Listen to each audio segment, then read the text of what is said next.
2000 جنيه في الأسبوع لأسرة من 3 أفراد، هل فعلا نقدر ننزلهم ل1500 من غير ما نقلل من احتياجات البيت والطفل؟ تعالوا نحسبها مع بعض جنيه بجنيه. احد متابعيني الحلوين الجمال طلبت مني ان انا اعمل لها ميزانيه. قالت لي يا ام اياد، انا طفل ابني عمره سنتين وما بيلبسش بامبرز وبيصرف 1000 جنيه في الاسبوع.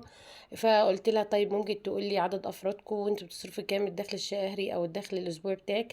قالت لي الدخل الاسبوعي بتاعنا 2000 جنيه، انا وزوجي وابني اللي عمره سنتين، فاعمل لنا ميزانيه. فقلت لها حاضر من عينيا. فتعالوا النهارده هنعمل ميزانيه ليها، هنعملها بطريقتين، بالألفين بتوعها وطريقه تانية ب1500، بحيث لو هي عايزه تمشي على الطريقه اللي هي ال2000 جنيه المصاريف بتاعتها بتوع الاسبوع، او تعمل الطريقه التانية اللي هي طريقه التوفير بتاعتي. تمام. وفي كلتا الحالتين انا ظبطتها ميزانيتين بالطريقتين، فاهمين؟ فانا هقولها يا بنات علشان لو في حد في نفس حالتها وهي طلبتها مني بشديه جامد. فالفيديو ده ليك يا حبيبه قلبي. بصي يا حبايب قلبي، الميزانيه النهارده ميزانيه 2000 جنيه في الاسبوع لاسره من 3 افراد، طفل واب وام. تعالوا النهارده نعمل الميزانيه بشكل عملي جدا. مش هقول بس الاكل 700 والطفل 500، لا، هنمسك كل مبلغ ونقول المبلغ ده هنشتري بيه ايه. لان اهم حاجه في الميزانيه ان قبل ما تنزلي من البيت تكوني عارفه فلوسك هتروح فين.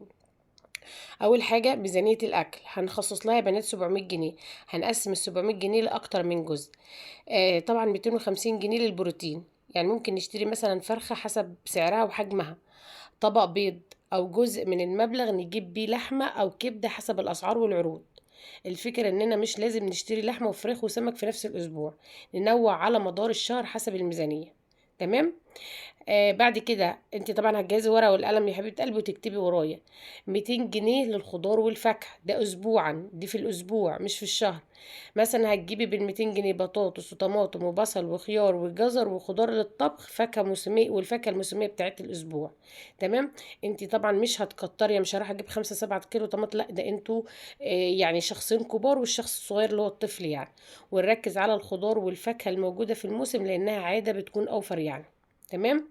لان انت لو رحت في التوقيت ده تشتري فاكهه مش فاكهه الموسم، فانت هتجيبي حاجه غاليه قوي. تمام. بعد كده هنخصص 150 جنيه للبقاله. يعني ممكن البقاله بقى هتشمل ايه بقى يا حبيبه قلبي؟ رز ومكرونه وعدس وفول وصلصه وسكر او شاي حسب الناقص، يعني اي صنف اساسي خلص عندك من البيت يعني. مهم جدا مش كل اسبوع نشتري كل حاجه يا بنات. لو عندك كيلو رز ومكرونه وعدس في البيت، الفلوس دي تروح لحاجه ناقصه بدل ما نشتري مخزون زياده. يعني مش يبقى عندي الحاجات ديت في المطبخ واروح اشتري حاجات عليها، لا، احنا دلوقتي بنعمل ميزانيه اسبوع. بعد كده هعمل 100 جنيه للعيش والقلبين، يعني مثلا عيش وجبنه وزبادي ولبن حسب احتياج الاسره. كده ال 700 جنيه خلصوا. تمام. بعد كده هندخل على ايه؟ الطفل ده هنخصص له 500 جنيه. وهنا اول مش هقول لك مثلا اصرفي 500 جنيه وخلاص، لا، هنقسمهم. 200 جنيه للطفل البان، يعني لبن وزبادي او جبنه حسب احتياجه، او حسب ما هو اللي هو المتعود عليه يعني. وبعيد عن الحاجات اللي هي الشيبسيات والحاجات المصنعه دي، يعني انت ممكن تجيبي حاجات طبيعيه وتعملها له في البيت. يعني او ممكن تشتري له حاجات من السوبر ماركت بس مش كتير، يعني مرتين ثلاثه في الاسبوع. بعد كده 150 جنيه فاكهة وأكل، ده للطفل. هتجيبي موز وتفاح أو فاكهة موسمية، بيض، خضار وجبنة، أو أي صنف مناسب لطفلك. تمام. بعد كده 100 جنيه احتياجات بسيطة اللي هي السناكس البسيطة أو أي شيء يحتاجه خلال الأسبوع، اللي هو طبعا كيس شيبسي، نايتي، بسكوت، سناكس، حاجات دي السناكس يعني. بعد كده هتعملي ب50 جنيه احتياطي للطفل. يعني ايه 50 جنيه احتياطي للطفل؟ لو احتاج حاجة مش يعني ايه مفاجأة. 50 جنيه دي ما تصرفوهاش، نحوشها على جنب دايما. حتى الطفل هنعمل له فلوس احتياطي يا ام اياد، ايوه فعلا هنعمل له فلوس احتياطي على جنب علشان لو في يوم من الايام في الاسبوع يعني يعني مثلا انت خارجه معاه خروجه فعينه جت على حاجه معينه، يبقى احنا بنجيب الحاجه ديت من ايه؟ من ال50 جنيه اللي محوشينها ليه، او لاي ظرف طارئ يعني. تالت حاجة بقى يا بنات، 200 جنيه للنظافة والبيت. يعني انت هتجيب 200 جنيه منظفات للبيت، وده بند مهم جدا، لكن مش معنى ان معاكي 200 جنيه انك لازم تصرفيهم كلهم. انت وشطارتك ممكن مثلا تجيب 100 جنيه مسحوق وصابون حسب الناقص، 50 جنيه منظف او مطهر، 50 جنيه مناديل واكياس قمامه او اي احتياج منزلي يعني. ولو البيت مليان منظفات ومفيش حاجه ناقصه يبقى ال 200 جنيه ما تصرفهمش، تتحط برضو في الاحتياطي. فاهمين؟ يعني مثلا جالك مامتك جابت لك حاجات، جالك اي ظرف، حد دخل عليك ضيف، عندك الحاجات دي موجوده في البيت، فانت مثلا ايه تجنبي ال 200 جنيه بتوع المنظفات دول على جنب في دقة الاحتياطي يعني. طبعا انت ممكن الحاجات اللي عندك في البيت تكفيك يومين ثلاثة، فانت يبقى عندك ال 200 جنيه بتنزلي تشتري الحاجات اللي ايه اللي انت محتاجاها. تمام. رابع حاجة يا بنات، هنعمل 200 جنيه للمواصلات والمتفرقات. يعني ايه المتفرقات والمواصلات؟ يعني نقول مثلا 100 جنيه للمواصلات، يعني انت رايحة تزوري مامتك، رايحة تزوري حد من صحابك، رايحة تجيب اي طلب من المحطة، دي المواصلات والمتفرقات، رايحة تكشفي على ابنك، يبقى هنعمل ايه 200 جنيه، 100 جنيه للمواصلات و50 جنيه لأي مصروف صغير و50 جنيه احتياطي. ولو ما فيش مواصلات او مصروف طارئ يبقى الفلوس تفضل موجودة. يعني لو عندك عربية وعندك وسيلة مواصلات ليكي وزوجك لابنك، طبعا ال 200 جنيه دول هيحطوا ايه في دقة الاحتياط. شفت في حاجات كتير موفرة كتير ازاي. يبقى انا مش انا عندي عربية وانتي لو جبت الورقة والقلم كده وظبطت كده اسبوعيا الميزانية زي ما انا بقولك كده بالظبط، اقسم بالله العظيم ان انتي هتعيشي ما شاء الله، هتعملي فلوس. يعني بصي، هتوفرك الفلوس كتير جدا جدا، تقدري تشتري بيها ذهب، تشتري بيها ارض، تشتري بيها حاجات كتير. مش معنى ان حياتك ميسره انك تصرفي 2000 جنيه، ده انت لو ما حوشتيش في ظرف وابنك صغير وعمره سنتين ووفرتي فلوس مش هتقدري توفري قدام لما يبقى معاكي 3 4 ولاد وعندك مصاريف ومدارس وحضانات وحاجات من دي ودروس وكده. فده احسن وانسب وقت ممكن تقدري توفري فيه بطريقتك وبذكائك، خاصة ان انت لسه بتبقي بيبي وام صغيرة فبتبقي مش فاهمة. فانا بديلك وانت ماشي بقى الامور اللي بقولك عليها. مش هطول عليكي. خامس حاجة 400 جنيه توفير، وده فلوس ممنوع نعتبرها فلوس للمشتريات اليومية، يعني نحطها على جنب على جنب كده من أول الأسبوع، ولو حصل ظرف حقيقي نستخدم منها. تمام، يبقى 400 جنيه محطوطين لأي ظروف، ولو الأسبوع خلص من غير ما نحتاجها يبقى عندنا 400 جنيه توفير. تمام يا بنات. يبقى كده الأسبوع كامل عامل ازاي؟ 700 جنيه هرجعهم كده، اكتبي ورايا بالورقة والقلم. 700 جنيه اكل للبيت، 500 جنيه للطفل، لو اي بند من البنود اللي انا بقولها ديت انت عندك الحاجات دي متوفره عندك في البيت فحطيها في الاحتياطي. تمام، دي بقى الاحتياطي اللي احنا ايه يا اما نحتاجها في عجز اسبوع بعد كده، يا اما انت توفريها. تقدري توفري من كل اسبوع، كل اسبوع توفري 100 200، هتقدري تجيبي فلوس تشتري بيها. تبقى انا اللي بقول لكم والله على مدار سنه تقدري تشتري بيت، تشتري ارض، تشتري عربيه، تشتري حاجات كتير. يبقى 700 جنيه اكل للبيت، 500 جنيه للطفل، 200 جنيه نظافه واحتياجات البيت، 200 جنيه مواصلات ومتفرقات، الحاجات اللي متفرقه اللي يعني ايه الحاجات اللي بنجيبها على مدار الاسبوع، 400 جنيه توفير واحتياطي. الإجمالي كده يبقى 2000 جنيه. تمام. تمام. طيب لو انا بعمل الميزانيه دي مش هعتبر ال 2000 جنيه بتوع النظافه لازم يتصرفوا، ولا ال 2000 جنيه بتوع المتفرات لازم يتصرفوا، ولا حتى ال 500 جنيه بتوع الطفل لازم يتصرفوا. لا، انا بقى هعمل ايه دلوقتي؟ انا بحدد سقف المبلغ. يعني لو نزلت السوق معايا 200 جنيه للخضار واشتريت كل احتياجاتي ب 170 جنيه، يبقى ال 30 جنيه دول مش هروح اجيب بيهم حاجه لمجرد انهم موجودين، هحطهم في ظرف التوفير. وهنا فعلا نبدا نشوف الميزانيه بتنجح، لان الهدف مش اننا نصرف ال 2000 جنيه كامله، الهدف اننا نعيش باحتياجاتنا ونرجع اخر الاسبوع ونقول كان معايا 2000 جنيه صرفت منهم كام ووفرت منهم كام. وده يعني ده طريقتنا في التوفير، وده الفرق بين انك تصرفي فلوس وانك تديري ميزانية. تمام. تمام. تعالي بقى هنعمل ايه يا بنات؟ هنعمل ميزانية كده الطريقه بتاعتنا اللي انت عايزاها. انا اديتك الطريقه اللي انت اديتها لي في التعليقات، اديتك ال 2000 جنيه لمده اسبوع لشخصين وطفل عمره سنتين بدون بامبرز. تمام. انا بقى هديك الميزانيه تانية للتوفير. يعني شوفي، انا اديتك ميزانيه ب 2000 واديتك حلول للتوفير، لا انا هديكي كمان ميزانيه، لان في اكيد يعني في ناس كتير على السوشيال ميديا بنفس حالتك بالظبط. هنا الميزانيه ديت ميزانيه 1500 جنيه في الاسبوع لاسره من 3 افراد. طبعا انت بتصرفي 2000، في ناس بتبقى نفس عدد اسرتك بس مش بنفس امكانياتك الماديه، ممكن تصرف 1500، فانا بديك اقتراح برضو ليكي ولغيرك.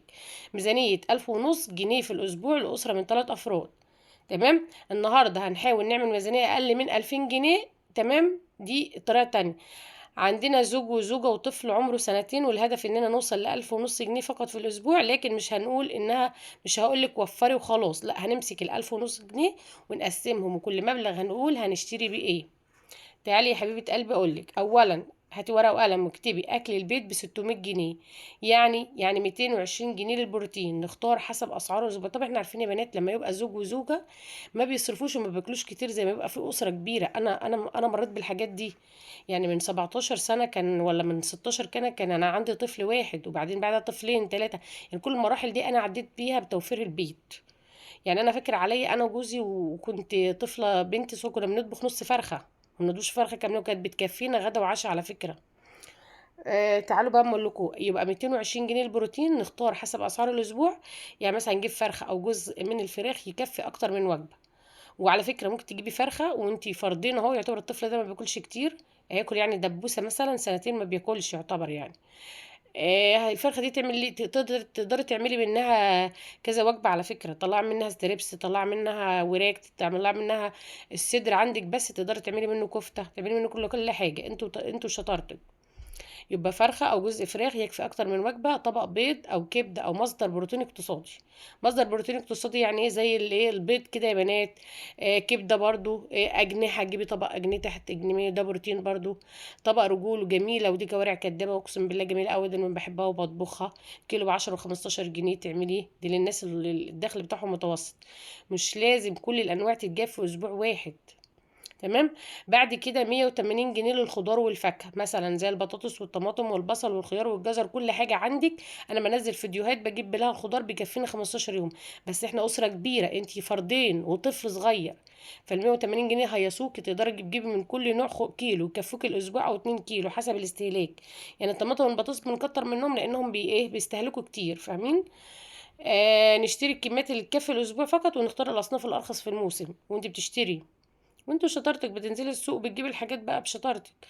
120 جنيه للبقالة، يعني ممكن نجيب الناقص فقط، يعني زي الرز والمكرونة والعدس والفول والصلصة والسكر أو شاي برضه حسب الاحتياج. لو عندك صنف موجود في البيت زي ما قلتلك ما نشتريهوش، لمجرد ان الميزانية تسمح معاكي فلوس، يبقى حاجة متوفرة عندي ما اشتريهاش. بعد كده 80 جنيه للعيش والألبان زي ما قلتلك قبل كده حسب الأسعار والاحتياج، زي العيش واللبن والجبنة والزبادي، كل ده أكل البيت ب600 جنيه بس. تمام، دي مصاريف اكل البيت. تاني حاجة الطفل هنخصص له 400 جنيه، بما ان الطفل عمره سنتين ومش بيستخدم بامبرز، هنحاول نخلي احتياجاته الأساسية في حدود معقولة. زي مثلا هنخصص 150 جنيه للألبان، لبن وزبادي وجبنة حسب الاحتياج يعني. 150 جنيه للأكل والفاكهة، أكليه دايما أكل صحي بعيد عن الأكل المصنعات. وفي السن ده بالذات السن اللي هو بيتبني فيه، يعني هاتيله موز وفاكهة وبيض وخضار، أكل مناسب لسنه يعني. تجيبي له كل حاجة وتعملها له صحية. برضو مش هننسى برشا الاطفال، برضو بودونا في حتة تانية 50 جنيه لسناك بسيط. مش لازم سناك جاهز كل يوم، ممكن نعمل حاجات بسيطة في البيت او نشتري كمية صغيرة حسب الحاجة. الاطفال بيحبوا الفشار، يعني الفشار ده سناك وصحي جدا، بتجيبيه بديل سناك، والحاجات المواد الحافظة بتجيبوه تعملوه له مرتين في الاسبوع. هنعمل كمان 50 جنيه احتياطي للطفل لو احتاج حاجة ضرورية خلال الاسبوع، وما تصرفوش، ما تصرفيش الفلوس كلها، تتحط في التوفير. اجمالي الطفل كله 400 جنيه. هنخصص حاجة تالتة، إن شاء تالت حاجة بقى اللي هي النظافة والاحتياجات البيت، هنخصص لها 150 جنيه. هنا لازم نكون أذكى بقى. مش معنى ان عندنا 150 جنيه ان انا لازم نصرفهم مثلا، لا، هنعمل 70 جنيه مسحوق او صابون حسب الناقص، 40 جنيه منظف او مطهر، 40 جنيه مناديل وكاس كمامه احتياجات منزليه يعني. لو مفيش حاجه ناقصه المبلغ يفضل معانا، يعني ممكن انا اجيب كيلو كاس منزليه يكفيني شهرين ثلاثه، فما اضطرش اجيب، يعني جبته في اسبوع ما اضطرش اجيبه في الاسبوع اللي بعده والاسبوع اللي بعده، فاهمين؟ كيلو للكاس او نص كيلو هيكفيني شهر. فانا هجيب في اسبوع مش هجيب في اسبوع تاني. خليكي ذكيه، ما تجيبيش ما انا اديتك الميزانيه فتروحي تشتري وانت عندك الحاجه في البيت، لا. انا عارفه ان الماميز الصغيرين دول مش عندهم وعي وادراك، فاهمين؟ لسه صغيرين. رابع حاجه مواصلات ومتفرقات زي ما قلت لك ب 150 جنيه، يعني المتفرقات هي الفلوس بتتصرف على مدار الاسبوع كله على اوقات متفرقه.